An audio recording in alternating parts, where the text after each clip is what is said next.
اور ماہ رجب میں کئی ایسے ایام ہیں کہ جو اپنی فضیلت کے قائل ہیں۔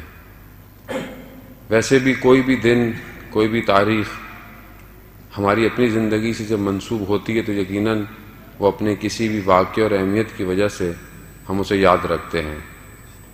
انسان مادی ہے، انسان محدود ہے، خود دنیا بہت محدود ہے، لیکن اس محدود اور اس لمیٹڈ چیز کے اندر پروردگار نے کچھ ایام ایسے رکھے ہیں کہ جس میں اگر ہم کچھ کام کریں تو ہم اس لامحدود زندگی میں خوشحال رہ سکتے ہیں، جس میں ماہ رجب ایک ایسا ایام ہے۔ خداوند متعال کے نزدیک زمانہ کوئی اتنا مہم ظاہراً نہیں ہے کہ خداوند متعال گئے، یہ ہمارے لیے 24 گھنٹے، ہفتہ، پھر مہینہ، پھر سال، لیکن انہی ایام کے اندر کہ جو مادی دنیا ہے جس میں سورج گھوم رہا ہے اور ہمارے لیے ایک زمانہ تعین کر رہا ہے، اسی مادی، اسی محدود کے اندر پروردگار جب کسی ایام کو اپنے آپ سے منسوب کر دیتا ہے تو اس کے اندر برکت ڈال دیتا ہے۔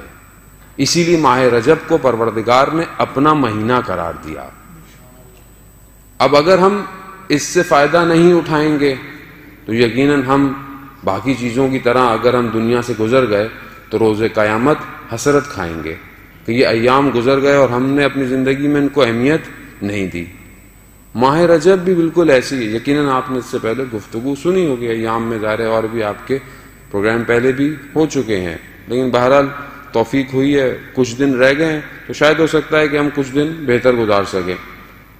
ماہ رجب عرفا کے نزدیک بہار کا مہینہ ہے۔ بہار کس کو کہتے ہیں؟ شکوفہ ہونا، دوبارہ زندہ ہونا، تجدید حیات ہونا۔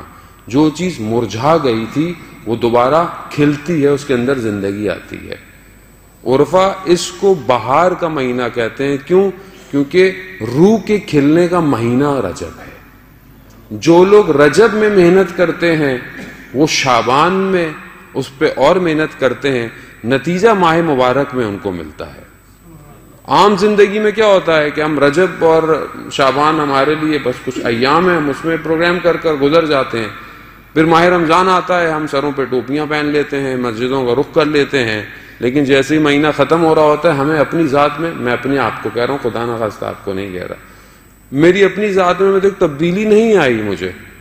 میں نے روزہ رکھا، میں نے سب کیا، مگر وہ جو دعا میرا چوتھا امام کہہ رہا ہے کہ پروردگار کاش کہ یہ مہینہ ختم نہ ہو، لیکن یہ دعا میرے اندر سے نہیں نکلی آج تک۔ میں 40 سال کے نزدیک ہو رہا ہوں، یہ دعا میرے اندر سے نہیں نکلی آج تک کہ پروردگار کاش کہ یہ مہینہ ختم نہ ہوتا۔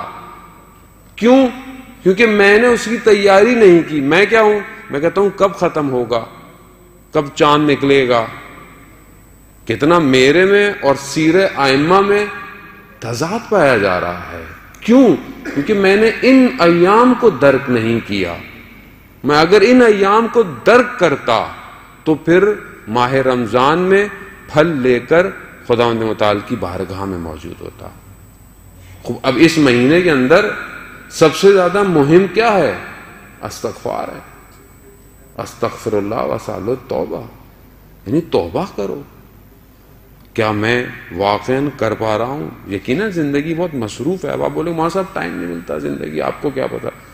مولانا صاحب کا تو کوئی کام نہیں ہوتا، کتابیں پڑھتے ہیں یا مجلسیں پڑھتے ہیں، لوگ سارے مصروف ہیں، لوگوں کے پاس سارے مصروف ہیں، تو آپ کو کیا پتا؟ جاب ہے، یہ ہے، وہ ہے۔ خوب دیکھیں ساری چیزیں اپنی جگہ پر ہیں، مگر کیا خداوند متعال نے جب ہمیں خلق کیا تھا کیا وہ نہیں جانتا تھا کہ انسان آگے والا اتنا مصروف ہو جائے گا؟ تو یہ اتنے سارے جو اس نے ہمارے لیے اعمال بھجوائے اپنے انبیاء کے ذریعے سے، تو کیوں بھجوائے؟ یا تو ہمیں نہیں جانتا تھا، یا تو آپ بولے کہ نہیں پروردگار کو نہیں پتا تھا کہ 21ویں سینچری میں اس فاسٹ سیزن میں رہنے والی جگہ میں ہماری زندگی بہت مشغول ہوگی۔ ایسا نہیں ہے عزیزان محترم، یہ صرف ہم اپنے آپ کو بہانے دے رہے ہیں۔ ہم چاہیں تو اپنی رفتار کو اولیاء کی رفتار کے قریب کر سکتے ہیں اگر چاہیں تو، اور نہ چاہیں تو۔ انبیاء کے دور میں انبیاء بہت کوشش کرتے رہے، لوگوں نے کچھ نہیں کیا۔